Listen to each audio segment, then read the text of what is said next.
Olá, tudo bem? Nós estamos agora aqui para tratar a respeito de litisconsórcio. Então nós vimos a respeito das partes, sabemos que como é composta essa relação jurídica processual e agora nós vamos falar de um outro fenômeno processual que é o litisconsórcio. Então aquele exemplo que eu dei lá na aula de partes, que geralmente a relação é composta por um autor e por um réu, é relativizado agora com a ideia de litisconsórcio, que é justamente quando se tem mais de uma pessoa no mesmo polo processual, quando se tem mais de um autor ou mais de um réu naquela relação jurídica processual, nós estamos diante de um litisconsórcio, ok? Então é isso que vai definir o conceito de litisconsórcio, mais de uma pessoa física ou jurídica dentro do mesmo polo processual.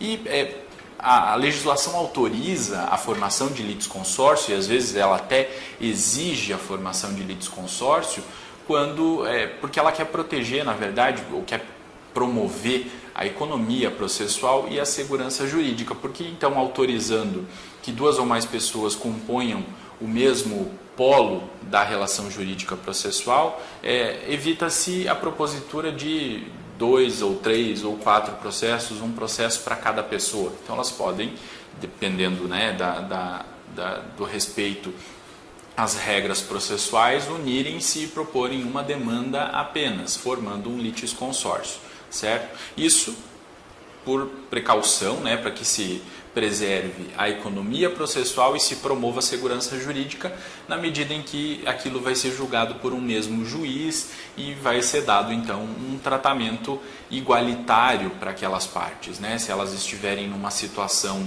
semelhante, o risco de elas terem um tratamento diferenciado que implique em insegurança jurídica ou em desigualdade social resta bastante diminuído, ok? A doutrina faz uma classificação dos tipos de litisconsórcio que nós precisamos entender. Então, a primeira classificação que é feita entre litisconsórcio ativo, passivo e misto. E é bem simples de entender isso, porque o litisconsórcio ativo é quando nós temos 2 ou mais autores. O litisconsórcio passivo é quando nós temos 2 ou mais réus. E o litisconsórcio misto é quando nós temos 2 ou mais autores e 2 ou mais réus. Ok? Tranquilo de entender isso. Temos também uma outra classificação que estabelece entre uma ideia de litisconsórcio inicial e litisconsórcio ulterior.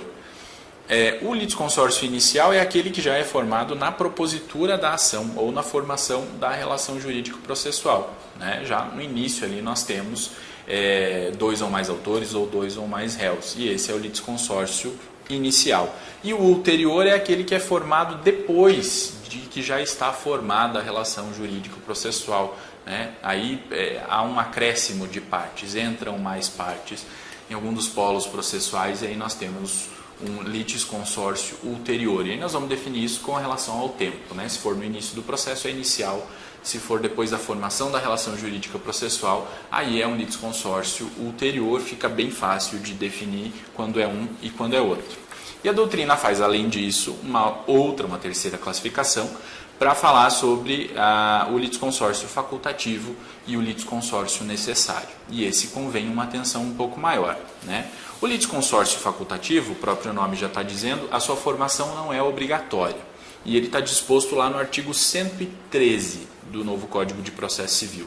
E ele diz assim: 2 ou mais pessoas podem litigar no mesmo processo, em conjunto, ativa ou passivamente, ou seja, como autores ou como réus. Quando, inciso 1º, entre elas houver comunhão de direitos ou de obrigações relativamente à lide. Inciso 2º, entre as causas houver conexão pelo pedido ou pela causa de pedir. Inciso 3º, quando ocorrer afinidade de questões por ponto comum de fato ou de direito. Nesses casos do artigo 113 do novo Código de Processo Civil, é possível, veja bem o que no caput ele está falando, 2 ou mais pessoas podem litigar em conjunto no mesmo processo. É possível que essas partes que se enquadrem em uma dessas hipóteses do artigo 113 possam então litigar em conjunto no mesmo polo processual, no mesmo processo, certo? Esse é o litisconsórcio facultativo. É facultativo por quê? Vamos imaginar que nós estamos diante de um acidente de trânsito causado por uma pessoa que teve como vítima outras 3 pessoas. Cada uma dessas 3 pessoas que restou vitimada por esse acidente de trânsito pode propor a sua ação. Então nós teríamos 3 processos diferentes, mas elas podem se unir e propor uma ação, cada uma fazendo o pedido, o seu pedido, né? Mas isso tudo num mesmo processo, formando um litisconsórcio ativo. Nesse caso, nós temos um litisconsórcio facultativo, porque se enquadra aqui nas hipóteses do artigo 113 e ele fala que pode se formar o litisconsórcio. Não é obrigatório o litisconsórcio, que é o que diferencia fundamentalmente o litisconsórcio facultativo do litisconsórcio necessário, que é o que nós vamos ver agora. E está previsto lá no artigo 114 do CPC. Diz que o litisconsórcio será necessário por disposição de lei ou quando, pela natureza da relação jurídica controvertida, a eficácia da sentença depender da citação de todos os que devam ser litisconsórcio, ou melhor, litisconsortes. Então, o que nós temos de diferença fundamental entre o facultativo e o necessário é que o necessário é obrigatório e o facultativo não. E essa obrigatoriedade do necessário pode decorrer tanto da natureza jurídica controvertida, né? A natureza da relação jurídica controvertida, ou pode depender da lei, por disposição legal expressa. A lei diz, nesse caso, tem que formar litisconsórcio, então o litisconsórcio passa a ser necessário, ok? Se não for formado o litisconsórcio, aí há um vício grave no processo, né? Pode ser inexistência jurídica, ineficácia ou nulidade da decisão. Ok? Dessas 2 hipóteses aí, que o necessário pode decorrer de disposição legal, nós temos evidente naquelas ações em que se discute a propriedade de imóveis, né? E quando há imóveis que sejam de propriedade de uma determinada pessoa e ela seja casada, né? Então, nesse caso, por força disso, é necessário que o outro cônjuge também seja acionado. A lei obriga isso. Então, se eu vou propor a ação contra uma determinada pessoa e essa pessoa é casada, por exemplo, pelo regime de comunhão de bens, o imóvel está no nome dela, mas eu tenho que acionar esta pessoa e o seu cônjuge, né? Porque a lei exige que seja dessa forma. Então, aí nós temos um litisconsórcio necessário por decorrente de disposição legal. E há também o litisconsórcio necessário que decorre da natureza da relação jurídica de direito material. E o exemplo clássico que a doutrina usa é no caso de uma dissolução de uma sociedade, né? Então, um dos sócios propõe uma ação para dissolver uma determinada sociedade. E aí é necessário que ele chame para compor o polo passivo do processo todos os outros sócios, né? A fim de que aquela sentença proferida, ao final, tenha eficácia com relação a todos os sócios, porque eu quero dissolver a sociedade, então eu vou afetar o direito de todos os sócios. Nesse caso, a natureza jurídica dessa relação me obriga a formar o litisconsórcio. Então, é necessário formar o litisconsórcio. Se eu não formo o litisconsórcio, nesse caso, a sentença não vai ter eficácia com relação aos outros que não compuseram o polo passivo daquela demanda. Ok? O artigo 115, parágrafo único, diz assim: nos casos de litisconsórcio passivo necessário, o juiz determinará ao autor que requeira a citação de todos que devam ser litisconsortes dentro do prazo que assinar, sob pena de extinção do processo. Então, o juiz, ao receber uma determinada demanda e ele perceber que essa demanda tem a necessidade aqui de se formar um litisconsórcio passivo, e o autor não fez referência a isso na sua inicial, vamos imaginar que no exemplo de um dos sócios que propõe ação contra outro sócio, tendo mais 5 sócios naquela sociedade, ele quer a dissolução daquela sociedade, mas ele acionou só um. Então, o que o juiz vai fazer? Vai determinar um prazo para que ele promova, porque ele requeira e promova a citação dos outros sócios também, para compor aquele polo passivo daquela demanda, formando o litisconsórcio, que é necessário nesse caso. Se o autor não fizer isso, o processo vai ser extinto sem análise do mérito, que é o que está dizendo o artigo 115, parágrafo único do novo CPC, ok? Então essa é a diferença fundamental entre o litisconsórcio facultativo e o litisconsórcio necessário. Numa outra classificação, e daí já é a última classificação, a doutrina estabelece uma diferença de conceitos entre litisconsórcio unitário e litisconsórcio simples. Nós sempre estaremos diante de um litisconsórcio unitário quando a sentença a ser proferida para resolver aquele caso deva ser idêntica para todos os litisconsortes do mesmo polo, certo? Que é o que está dizendo o artigo 116. O litisconsórcio será unitário quando, pela natureza da relação jurídica, o juiz tiver de decidir o mérito de modo uniforme para todos os litisconsortes. Aí é um litisconsórcio unitário. E o litisconsórcio unitário ele pode ser facultativo, pode ser necessário. O que vai dizer se ele é um litisconsórcio unitário é a obrigatoriedade de se ter uma decisão idêntica para todos os litisconsortes do mesmo polo. O exemplo clássico é de uma ação de anulação de deliberação de Assembleia Geral, que é movida, vamos imaginar, 2 acionistas de uma determinada empresa movem uma ação contra os outros acionistas, buscando a anulação da deliberação feita em uma determinada Assembleia Geral. Necessariamente essa decisão vai ter que ser idêntica para todos os litisconsortes, né? Ou vai anular ou não vai anular, né? Então nesse caso eu não tenho como anular a deliberação de uma Assembleia Geral em favor de um acionista e o outro não, eu vou manter aquela deliberação tal qual foi lançada, né? Porque eu não estou diante, eu não posso dar 2 respostas diferentes, porque pela natureza da relação jurídica eu tenho que dar uma resposta idêntica para aqueles litisconsortes. E é isso que vai definir se o meu litisconsórcio é unitário ou não. E no caso do litisconsórcio unitário, os atos que beneficiarem todos os litisconsortes daquele polo, então um determinado litisconsorte pratica um determinado ato processual que é benéfico para todos os outros litisconsortes que estão naquele polo. Esse ato vai ser aproveitado em favor de todos os litisconsortes. Exemplo, é proferida a sentença e a parte perde, a parte sucumbe. Um dos litisconsortes vai lá e interpõe recurso. Esse recurso pode ser benéfico para todos e, se for benéfico, vai aproveitar a todos. Já os atos prejudiciais praticados por um litisconsorte não vão atingir os demais litisconsortes. Então, vamos imaginar lá, eu tenho 3 litisconsortes num determinado litisconsórcio unitário.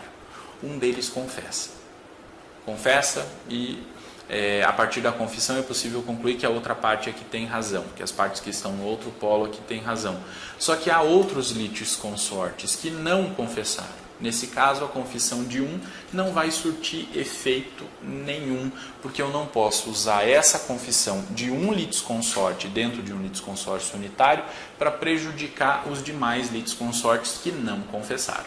Okay? Então, os atos prejudiciais praticados por um não vão prejudicar os demais. E os atos benéficos praticados por um vão beneficiar os demais. Essa é a regra do litisconsórcio unitário.